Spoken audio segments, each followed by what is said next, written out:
Las 3 hijas del millonario habían desaparecido sin dejar rastro durante su fiesta de 5º cumpleaños. 30 años después, rompió a llorar al volver a verlas. «Quiero ponerme el vestido rojo», declaró Elara, como si elegir su atuendo fuera la máxima prioridad, eclipsando toda la fiesta montada en el césped. Adele se detuvo a mitad de la cinta, atando un lazo amarillo en el pelo de la pequeña Isla, y luego miró a su hermana mayor con una dulce sonrisa. «Entonces ponte el rojo», respondió en voz baja, volviendo a su tarea. Víctor cruzó el pasillo, se ajustó los gemelos y se apoyó en la puerta de madera blanca para observar. Elara caminaba descalza por el suelo pulido, el vestido rojo le rozaba las rodillas mientras forcejeaba con la cremallera. Ayla suspiró y se agachó para subirla, mientras Sylvie, la hija mediana, estaba sentada junto a la ventana, doblando servilletas en silencio formando delicadas mariposas. Nadie le había enseñado, ni le habían preguntado por qué. Víctor se arrodilló a su lado y susurró: «¿A quién le regalas estas mariposas?». Sylvie se encogió de hombros y le dedicó una sonrisa cómplice. Afuera, el jardín de la finca Langston resplandecía, guirnaldas de luces colgaban del viejo roble hasta el porche, y un pastel de 3 pisos coronaba una mesa con un mantel de encaje. 3 pequeñas muñecas rubias estaban al pie de la escalera de piedra, listas para sus fotos. Las risas de los niños se mezclaban con la suave música de piano que sonaba desde un altavoz conectado a una farola. Y Lara caminaba de un lado a otro, agarrando un caramelo con forma de caballo, intentando terminar la canción de cuna que su padre cantaba en las noches de invierno: «Duerman, estrellas mías, cierren los ojos». Susurrando, «Cierren los ojos», vio a su madre, Adele, observando a la multitud a través de una copa de vino. Momentos después, Richard Grant llegó con su esposa e hijo. Mientras Víctor lo saludaba, el hijo de Grant se acercó a las hermanas y les ofreció una caja de regalo rosa pálido. «Feliz cumpleaños, Alara». «Isla». «Sylvie». «Mi padre mandó hacer estos broches en Francia, espero que les gusten». La emoción del grupo crecía con cada nueva llegada: la señora Green, de la Asociación de Contratistas de la ciudad, el señor Whitmore, del bufete de abogados, y otras figuras. Entonces apareció Matthew Bellamy, como de otra época. Vestido con un largo abrigo gris y con un cabello impecable, llevaba una pequeña caja de madera tallada. Sonrió y observó a la concurrencia antes de detenerse en Adele, quien simplemente asintió. «Disculpen la demora», dijo. «Tuve que pasar por el hospital». Nadie le preocupó por su esposa desaparecida, quien había fallecido semanas antes. Bellamy se arrodilló y les entregó una muñeca parlante a cada niña. Cada hermana dice una frase, y la muñeca la repite. Elara apartó la mirada, indiferente. Ayla aceptó la caja, mientras Sylvie observaba los ojos pintados de la muñeca. Víctor estrechó la mano de Bellamy. «Me alegra que hayas venido. Un médico tan ocupado como tú debe de estar muy solicitado». Bellamy esbozó una leve sonrisa.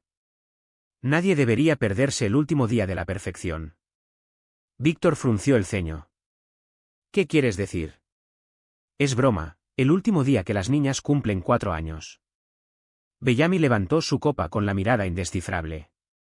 La risa recorrió a los invitados. «Las niñas Langston crecen tan rápido», comentó alguien.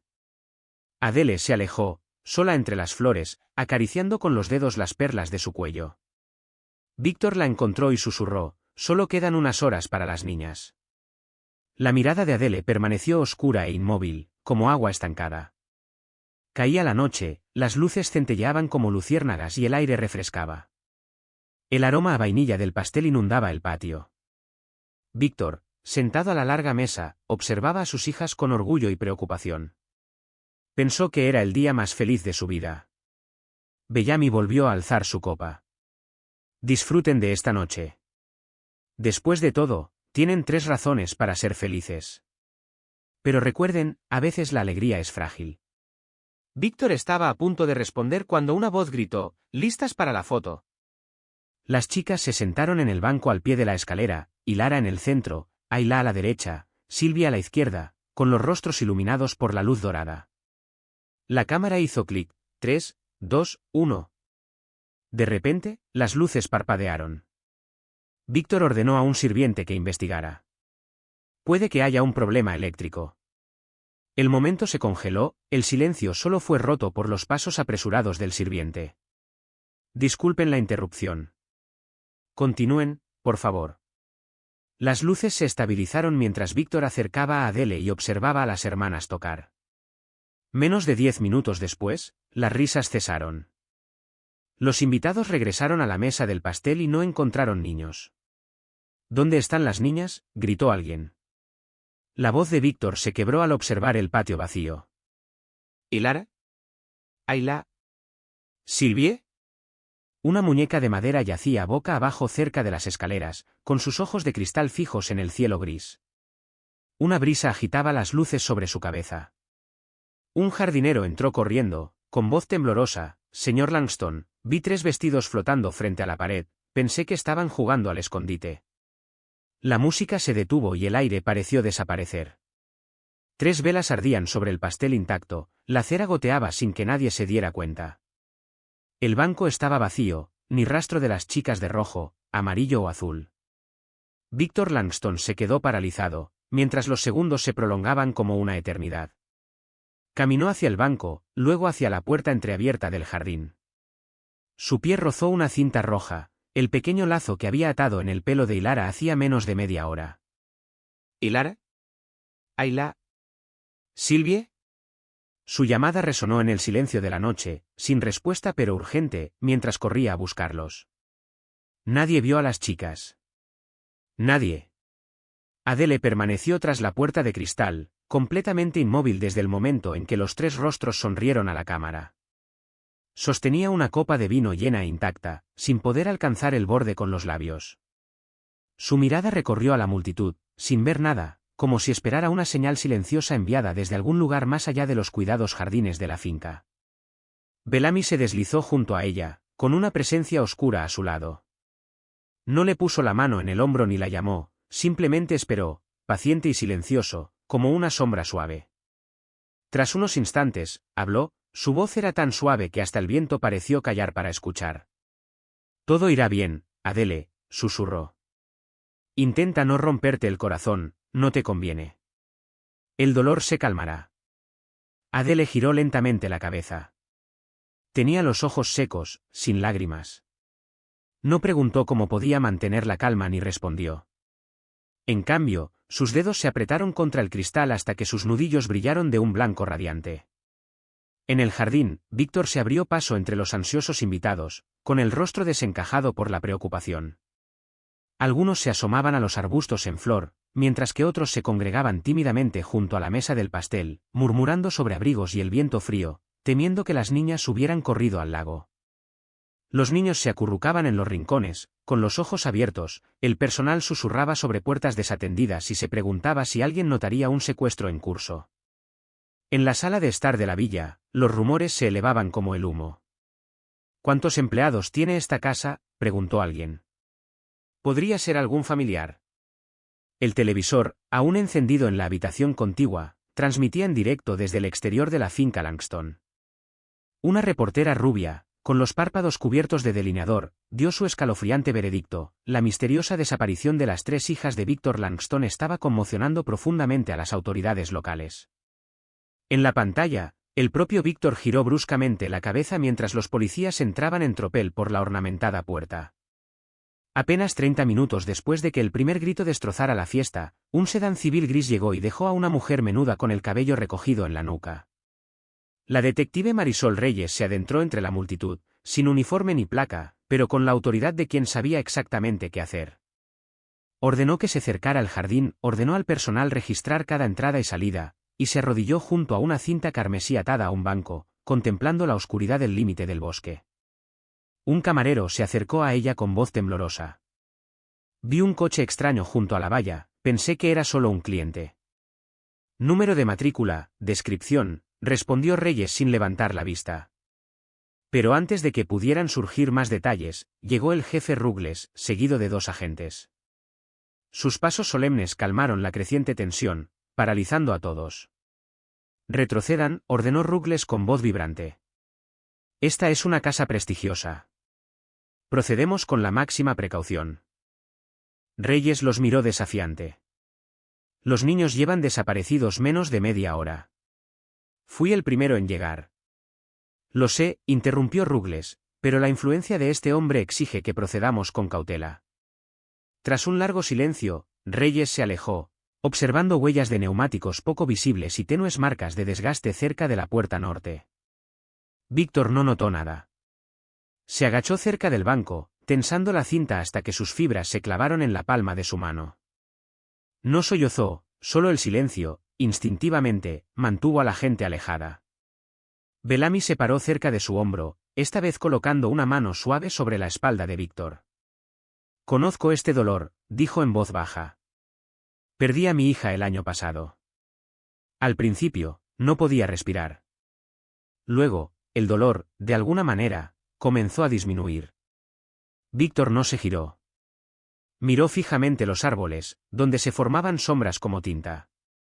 Una gota de lluvia, pálida como una lágrima, cayó sobre su hombro, tan silenciosa como el dolor que se había apoderado de la finca.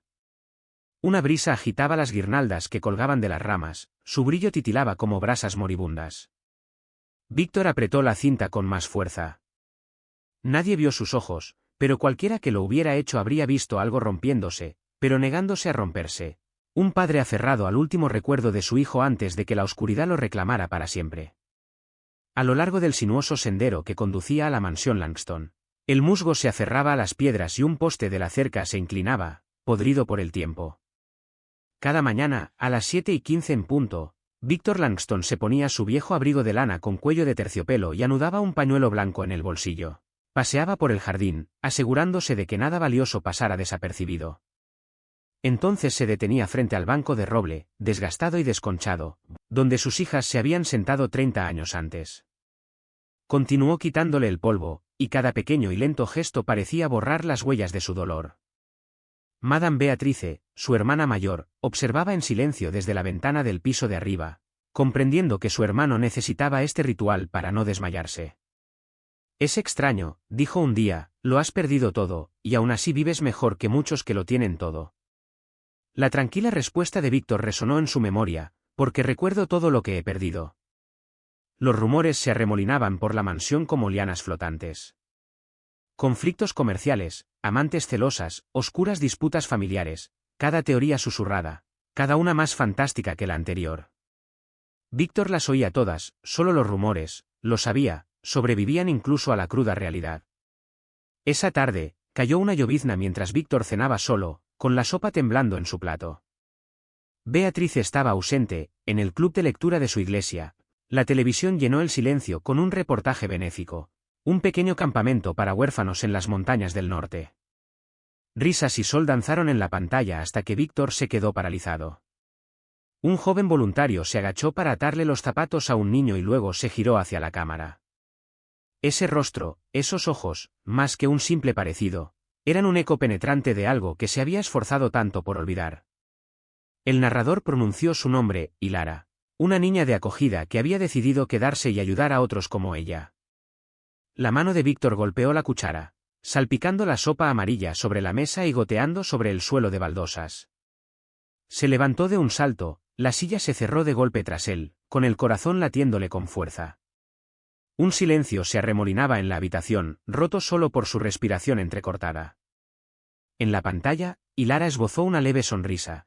La luz iluminó una marca de nacimiento en forma de lágrima en su nuca. Víctor se acercó tambaleándose, como si temiera que la imagen se desvaneciera, y extendió la mano temblorosa para pulsar el botón de reproducción y luego el de pausa. En esa imagen congelada residía toda la esperanza que no se atrevía a expresar en voz alta. Entonces se desplomó en la silla, jadeando. Durante varios minutos, no hizo nada, no llamó a nadie, no rebobinó la televisión. Simplemente se quedó allí sentado, con la mirada fija en la imagen congelada de la niña cuyo rostro lo había atormentado a diario durante los primeros 5 años de la vida de Hilara. Tras un momento, se levantó lentamente, con cada paso medido, como si el suelo mismo fuera a crujir bajo sus pies. Abrió un cajón y sacó una pequeña caja de madera.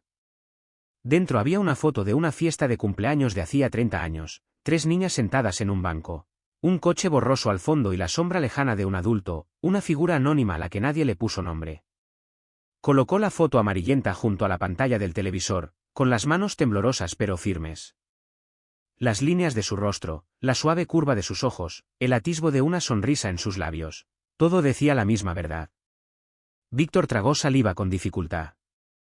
No lloró, pero algo brilló en sus ojos, no era exactamente esperanza, sino el primer atisbo de vida que se agitaba en un corazón que llevaba mucho tiempo dormido.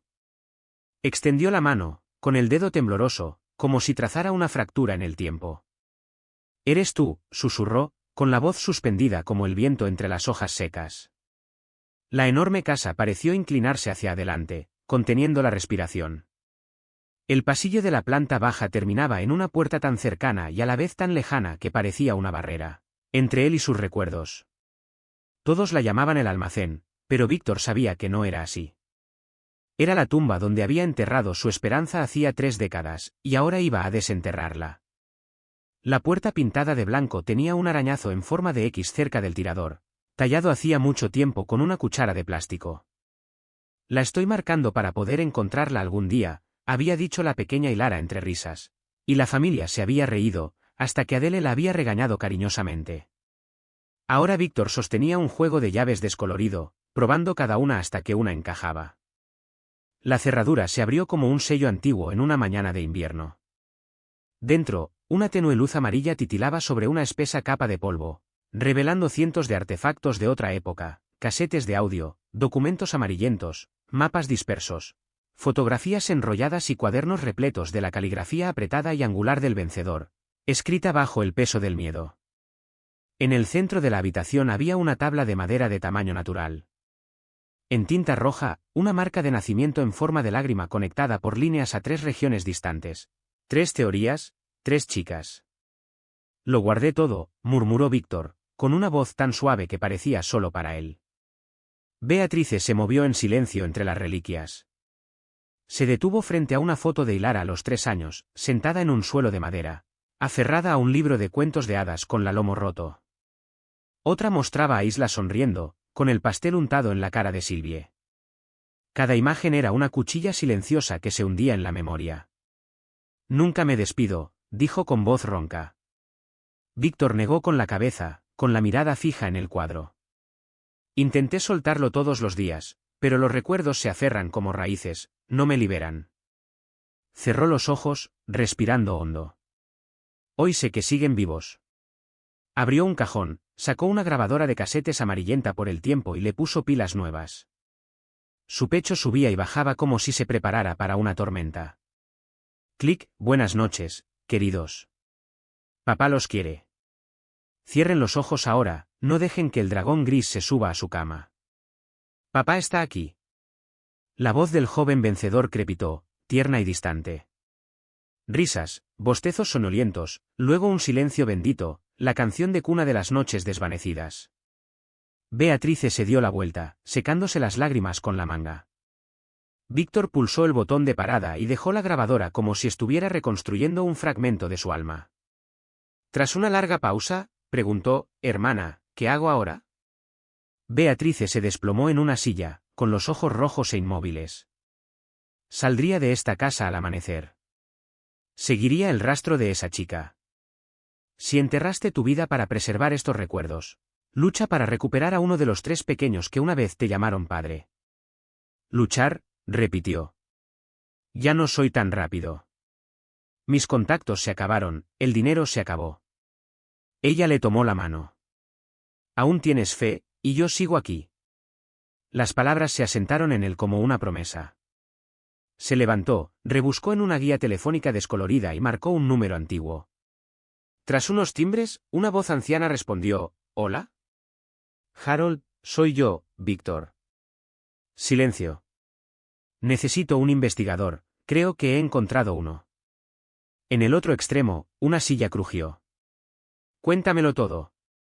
La mirada de Víctor se posó en el tablón de anuncios donde una foto de Ilara, captada en una pantalla de televisión, brillaba con una calidez inquietante.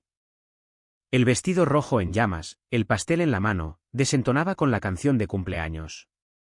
Una chincheta roja la sujetaba firmemente en su lugar. «Lo volveré a hacer», dijo. «Y esta vez, te necesito conmigo». Una corriente de aire susurró por la habitación, sellada durante décadas, transformando la luz sepia en dorada. Víctor examinó sus recuerdos resurgidos, no una tumba de dolor, sino una sala de guerra para reclamar la verdad. Hoy, ya no estaba solo. Víctor le entregó un periódico con la foto de Alara. «Es todo lo que tengo, y mi memoria», dijo. Jerome abrió su portátil y empezó a escribir. El resplandor azul de la pantalla iluminó su rostro, dejándolo casi inexpresivo. Sin embargo, bajo el silencio, algo empezaba a despertar. 2 días después, en la oscura oficina, Jerome se paró frente a un tablón de anuncios que cubría 3 paredes, con notas adhesivas y fotos descoloridas. Tachó nombre tras nombre, el personal de servicio, los clientes, la familia, el repartidor de vino, el jardinero. Eran fragmentos que había recopilado de artículos de periódico, informes de eventos e incluso fragmentos olvidados de viejas cintas VHS. Se detuvo en un nombre, Matthew Bellamy. Una breve nota al lado decía, Langston, terapeuta familiar, asistió a la fiesta de cumpleaños. No aparece en ninguna foto ni vídeo. Jerome frunció el ceño al revisar la lista de invitados. Bellamy sin duda estaba allí, pero cada imagen y grabación lo hacía desaparecer, como si nunca hubiera existido. Aún más extraño, cuando Jerome examinó los datos personales de Bellamy en los archivos públicos, descubrió una nota trágica. La esposa de Bellamy había fallecido apenas un mes antes de aquella fatídica fiesta, en una habitación privada, sin que se mencionara ninguna causa en los documentos y con una autopsia sellada. La información parecía hueca, como una habitación vacía de toda evidencia. Jerome miró el tablero de fotos y susurró al escritorio vacío, «Si me escuchas, deja un comentario con, luna, va, si está oscuro donde vives, y, sol, si todavía hay luz». ¿Por qué Bellamy, un hombre afligido, había asistido a la fiesta de cumpleaños de 3 niñas? ¿Solo para desaparecer de todos los registros? ¿Y qué fuerza podría haber borrado su pasado tan completamente? Abrió de nuevo el casete de la canción de cuna que Víctor le había dado, escuchando atentamente cada sonido. Terminó con un largo suspiro de Víctor, seguido de las palabras, «Papá está aquí». Pero justo antes, algo extraño sonó, un leve clic, casi como una grabadora secundaria. Un escalofrío recorrió la espalda de Jerome. Escuchó la grabación de nuevo y subió el volumen. El clic se oía más claro ahora. Alguien había grabado la canción de cuna de Víctor, no solo él. ¿Quién tenía la cinta? ¿Quién la usó? Más tarde ese mismo día, Jerome le envió un correo electrónico a Víctor. El asunto decía, estuvo allí. En el interior, 3 líneas cortas. Matthew Bellamy en la lista de invitados a la fiesta de cumpleaños, sin evidencia fotográfica. Su esposa murió un mes antes de la fiesta, psicológicamente inestable. Registros personales y médicos eliminados después de 1993. Abajo, una última línea aparte, debemos desentrañar todo este asunto y empezar por el hombre sin rostro. Mientras Víctor leía el mensaje de Jerome, se levantó y caminó lentamente hacia el almacén. Las luces de la casa se apagaron y una brisa sopló a través de la vieja cerca. En la creciente oscuridad, la imagen de Bellamy reapareció, todavía con un sombrero negro, la mirada baja y su voz un susurro de dolor. Esta vez, Víctor no apartó la mirada. Sabía que la búsqueda apenas comenzaba. La sala de archivos estaba en el 2º piso de la antigua comisaría, donde nunca llegaba la luz del sol. Los fríos archivadores metálicos se alzaban como monumentos al tiempo, separando lo conocido de lo enterrado. Natalie Vance apoyó ambas manos en los reposabrazos de una silla de acero, indicándole a Víctor que se sentara. Lo hizo con suavidad, como si estuviera realizando un ritual. No porque fuera frágil, sino porque cada paso ahora cargaba con el peso de un dolor indescriptible. Marisol Reyes ya estaba sentada. Su cabello era casi blanco, pero su mirada permanecía aguda e inquebrantable. La mirada de alguien que creía que, con perseverancia, la justicia finalmente se haría. Señor Langston, comenzó Reyes, con una voz profunda y directa como un bisturí. Una vez estuvimos tan cerca de la verdad, tan cerca, pero entonces nos cerraron la puerta de golpe. Víctor no dijo nada. La miró a los ojos, confirmando sin palabras que lo sabía desde hacía 30 años. Reyes abrió un viejo expediente con los bordes deshilachados. Una página, marcada con una pestaña de plástico opaco, decía, Matthew Bellamy. Leyó lentamente, psicólogo privado contratado por la familia Langston. Desde marzo de 1992. Los registros indican que las sesiones de terapia con su esposa duraron casi un año, hasta su fallecimiento. Natalie se inclinó hacia adelante. Reyes pasó la página, señaló una sección censurada y luego hojeó otra fotocopia. Conservé la copia sin procesar, dijo.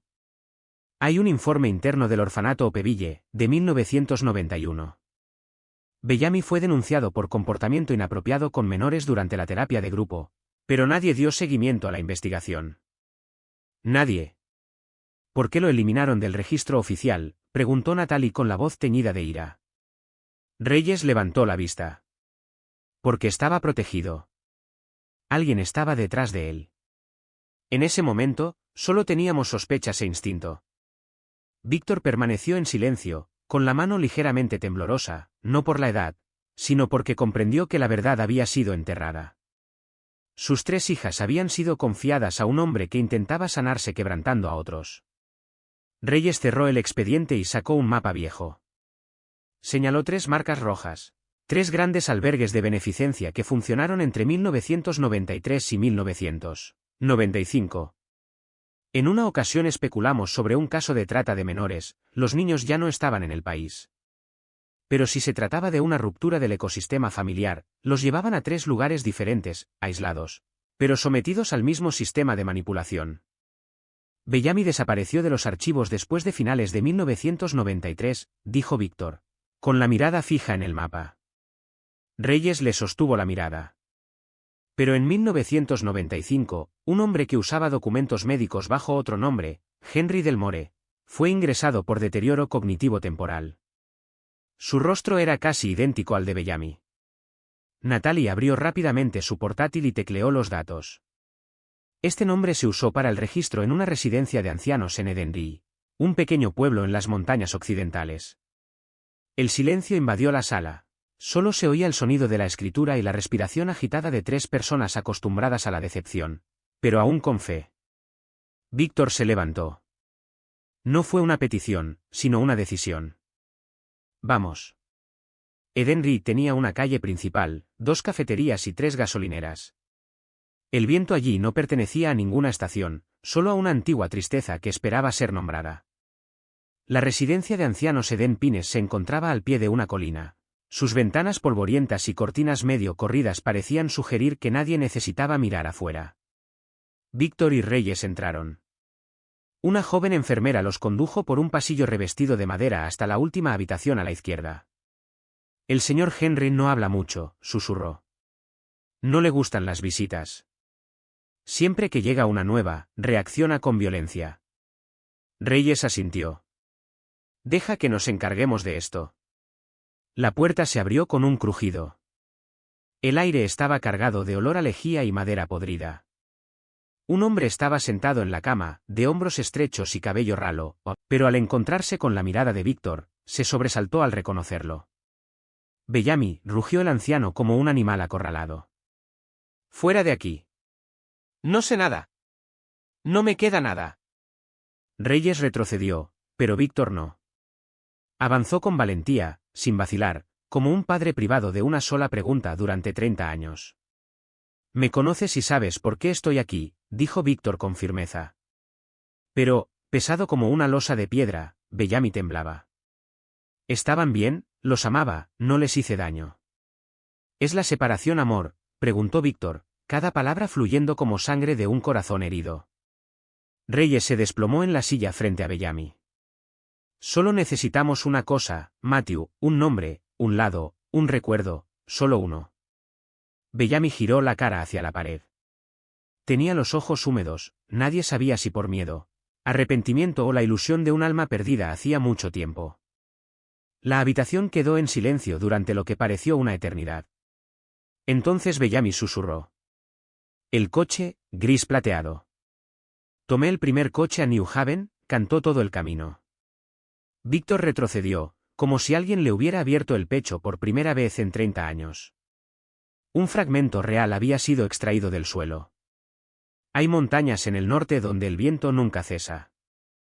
No es fuerte ni racheado, sino persistente, como un suspiro contenido durante generaciones. Cada mañana, cuando el sol se asoma tímidamente entre los imponentes pinos, y Lara ya está despierta. Se calza sus botas gastadas, se pone un abrigo de lana hasta la rodilla y sale.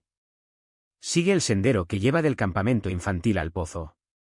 El campamento Shelter Pines no tiene nada de especial, un simple conjunto de modestas casas de madera en un valle, con la pintura descascarada en las paredes, el patio de recreo lleno de baches de piedras y barro. Pero para los niños, es el mundo entero, y para Ilara, es el único lugar donde se siente útil. Su propia infancia sigue siendo un tapiz de fragmentos rotos, una canción de cuna sin palabras, una silla de madera pintada de rojo, alguna que otra risa fugaz en un sueño. Pero recuerda con claridad el dolor de algo que falta, no una cosa, sino una persona. 1, 2, 3. Grita Ilara, haciendo pompas de jabón con los niños. Lucas Ortega, un niño de 8 años con una larga cicatriz en la mejilla, está de pie junto a ella.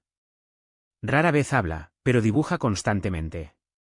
Sus dibujos son siempre los mismos, una niña con alas plateadas de pie entre dos figuras oscuras, con las manos entrelazadas a la espalda, un bosque de pinos y una casa con una ventana redonda. ¿Me dibujaste otra vez? Ilara rió, limpiándose las manos con jabón. No, dice Lucas negando con la cabeza. Es tu hermana. Hay 3 que se parecen. Ilara deja de sonreír. No tengo hermanas, dice en voz baja. Lucas lo mira a los ojos y con una voz apenas susurrante, responde, no es cierto. Lo vi en un sueño, cantaste esa canción, y luego cantaron contigo. Ilara no sabe qué decir. Se agacha para despeinar a Lucas. Sueñas demasiado, se burla ella. Pero esa noche, sola en su habitación, empieza a tararear una melodía extraña, dulce y cautivadora, aunque no recuerda haberla aprendido nunca.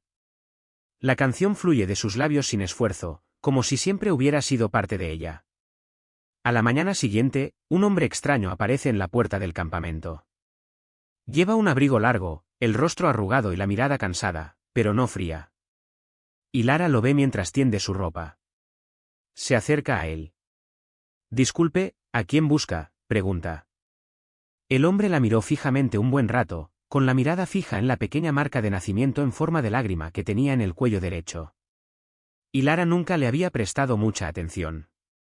¿Eres Ilara?, pregunta con voz baja y ronca, como si estuviera tallada en piedra. Ella asiente con cautela. Soy Ilara, pero ¿quién eres tú?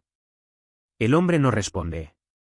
Baja la cabeza, mete la mano en el bolsillo del abrigo y saca una carta manuscrita, cuidadosamente doblada. La deja en la cerca de madera, frente a ella.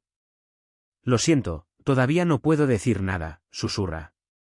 Luego se da la vuelta y camina lentamente, como liberado de un pesado ritual. Ilara recoge la carta con el corazón latiendo con fuerza. En el sobre, 4 palabras garabateadas a toda prisa, papá aún recuerda la canción. Esa noche, se sienta junto a su ventana un buen rato antes de abrir la carta.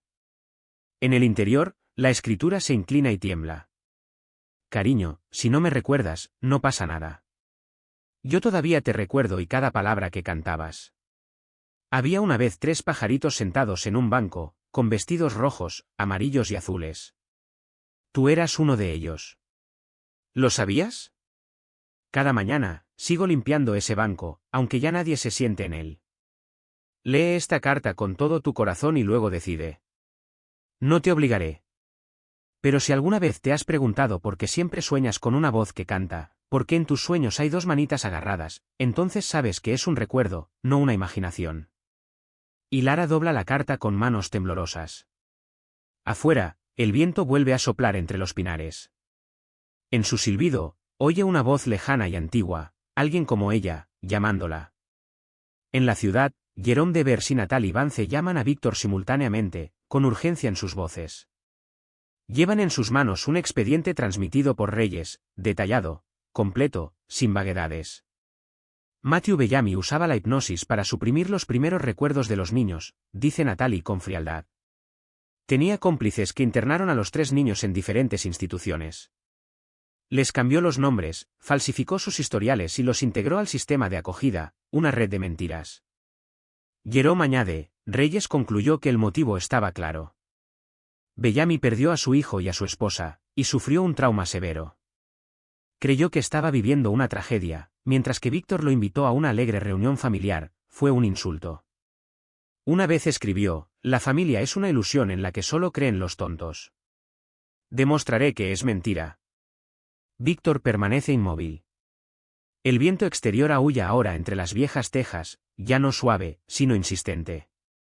Sopla con fuerza, como una voz que llama: «Adelante, adelante», para reunir a los otros dos, para reunir a los 3 niños una vez separados, como raíces arrancadas de la tierra. Pero esta vez, Hilara escuchó esa voz, la voz en el viento.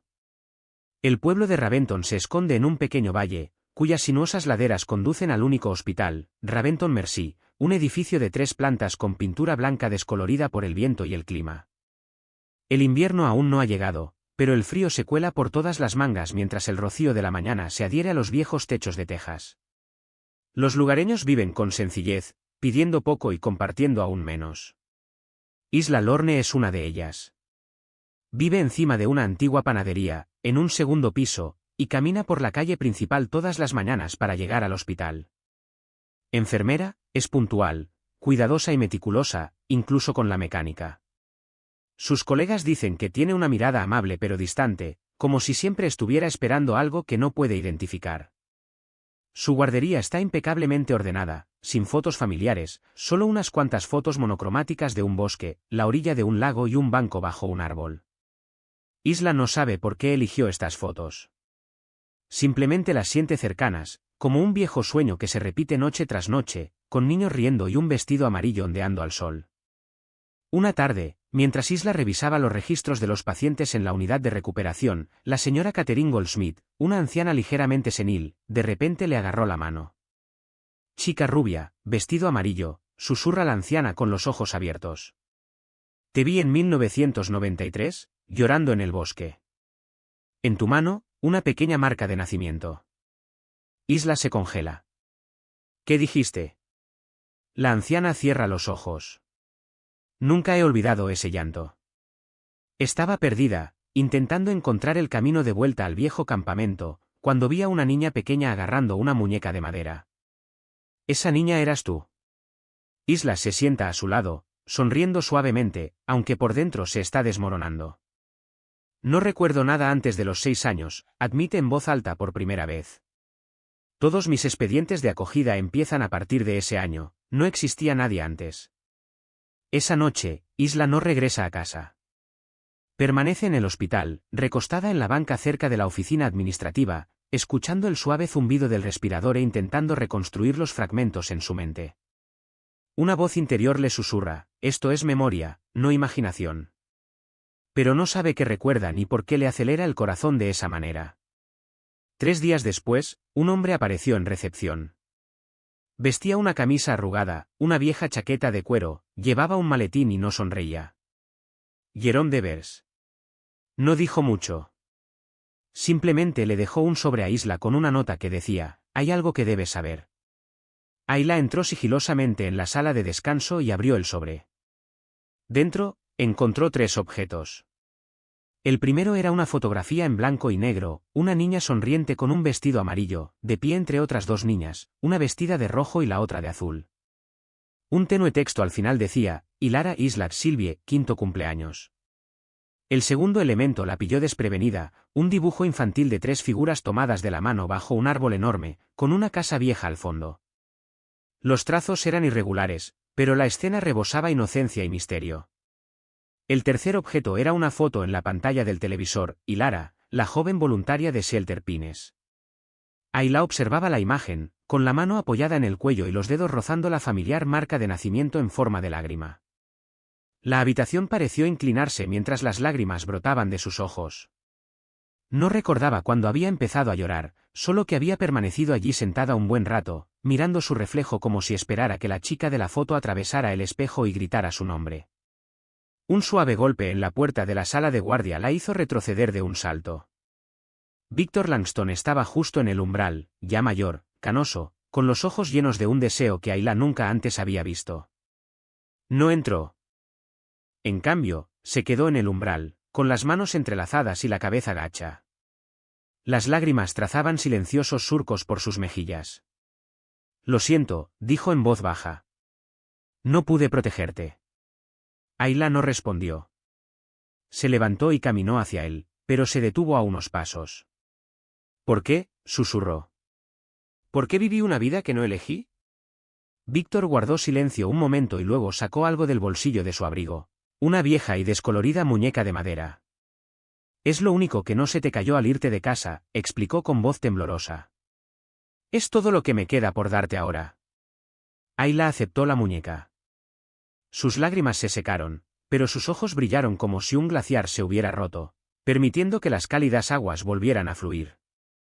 Afuera, Jerome vigilaba la puerta. Le envió un mensaje a Natalie: encontré la segunda pieza, Ayla Langston. Natalie respondió: bien. Manténlas cerca. Aún nos falta una pieza más, otra alma perdida que espera ser identificada. Pero hoy, en este pequeño pueblo de montaña, entre una joven enfermera y un padre anciano, un atisbo de verdad había regresado. Enclavado entre los picos del sur, el monasterio de San Marcelo, con sus tejas rojizas cubiertas de musgo y sus desgastados muros de piedra, susurraba historias de tiempos pasados. El invierno aún no había llegado, pero el viento traía un aire fresco, mezclado con la ceniza de la madera y el eco de las campanas de la capilla. Solo vivían allí unos pocos niños, abandonados al nacer y criados por sus amorosas hermanas. Sylvie, una niña cálida y tranquila, había crecido entre estas paredes desde los 5 años. No tenía apellido ni partida de nacimiento original, solo un nombre en un trozo de papel metido en una cesta de mimbre: Sylvie. De joven, a menudo se despertaba de pesadillas en las que veía a 3 niñas en un viejo banco, vestidas de rojo, amarillo y azul. Una reía, otra susurraba, la tercera lloraba. Nunca habló de ello, simplemente dibujó la escena en su diario con un símbolo secreto: 3 círculos entrelazados, una línea recta y un cuadrado debajo. Un día, la hermana Julien preguntó: ¿sigues dibujando esos 3 círculos, siempre 3? Sylvie asintió con aire distante. No sé por qué. Simplemente lo siento. Cuando Sylvie tenía 8 años, gritó durante la cena: «Papá me va a cantar una canción para dormirme». Se estremeció, desconcertada por sus propias palabras. La hermana Julien guardó esta frase en su corazón, convencida de que la memoria de un niño nunca miente. En octubre, Miguel Sandoval llegó como nuevo cocinero, un hombre tranquilo, amante de la música clásica y los periódicos viejos. Una noche, mientras fregaba la cocina, vio un reportaje: Víctor Langston, filmado haciendo la misma pregunta en todos los centros de beneficencia: ¿han visto a mi hijo? Miguel se quedó paralizado. Años antes, en otro orfanato, había conocido a Víctor. Con una vieja fotografía que Víctor le había regalado un día, 3 chicas vestidas de rojo, amarillo y azul en un banco, con la sombra de un hombre asomándose tras la cámara, Miguel entró en la oficina de la hermana Julien. Sin decir palabra, se la entregó a Sylvie. Le temblaba la mano. Sus labios formaron lentamente 3 palabras: banco, largo. Y una lágrima rodó por su mejilla. Esa noche, en una pequeña habitación fuera de la capilla, Sylvie abrió su diario y volvió a dibujar los símbolos, esta vez con caras en los círculos y ella misma en el centro. A más de 100 kilómetros de distancia, Víctor Langston se acercó al hospital psiquiátrico donde Matthew Bellamy esperaba juicio. Bellamy, esposado, con los ojos hundidos y el cabello canoso, le había robado no solo 3 hijos, sino 30 años de la vida a Víctor. Víctor contempló al hombre que, junto con el sheriff Ruggles y el juez Elliot Monroe, había rechazado todas las peticiones de ayuda. «Supongo que viniste a escucharme disculparme», dijo Bellamy con desdén. «No lo haré. Te merecías todo lo que pasó». Víctor apretó los puños, con los nudillos blancos. Bellamy se recostó, con voz suave. «Perdí a mi esposa, a mi hijo. Un mes después, me invitaste a la fiesta de cumpleaños de tu familia». Se rieron. Cantaron. Fue como una bofetada, así que la devolví. «Tú eres el demonio, yo soy una sombra de lo que mostraste». Ante su adversario, Víctor comprendió que algunos crímenes no necesitan una razón, nacen de la envidia, del odio silencioso. «¿Sabes que esos 3 niños aún cantan esa nana?», preguntó. «Aunque borremos sus nombres, sus recuerdos, la canción permanece». Bellamy cerró los ojos y no dijo nada más. Langston Hill estaba bañada por una tenue luz dorada, como polvo posándose sobre el recuerdo. Las tejas oscuras y la piedra desgastada de la finca, junto con su escasa cerca de madera, parecían tan viejas y esperanzadoras como un anciano que anhela volver a casa. Esa tarde, llegaron 3 jóvenes, cada una convocada por una carta sin firmar: por favor, vengan a Langston Hill el 20 de octubre. Algo suyo y de su futuro les espera aquí. Y Lara llegó primero, con la mirada fija en la enorme casa. Su suéter largo y su bolso de mano se mecían a cada paso. Ayla la siguió, moviéndose lentamente, como si cada piedra bajo sus pies cargara un fragmento de memoria.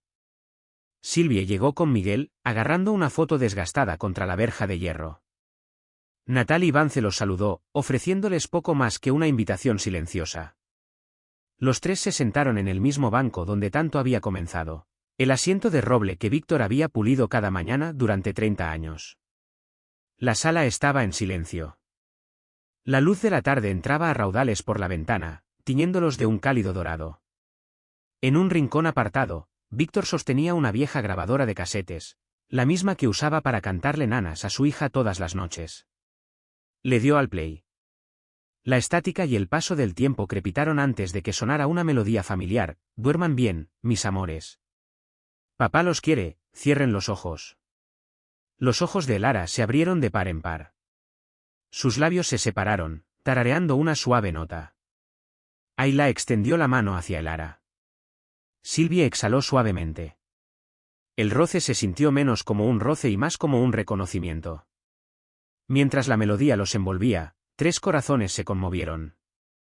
Una a una, voces vacilantes se unieron a la melodía, para luego fundirse en una sola armonía imperfecta. Nadie cantó la letra completa, pero la canción era completa, extraída de un recuerdo más profundo que cualquiera de sus mentes. Cuando el atardecer pintó las paredes con un resplandor nocturno, Ayla susurró: solíamos sentarnos aquí, ¿verdad?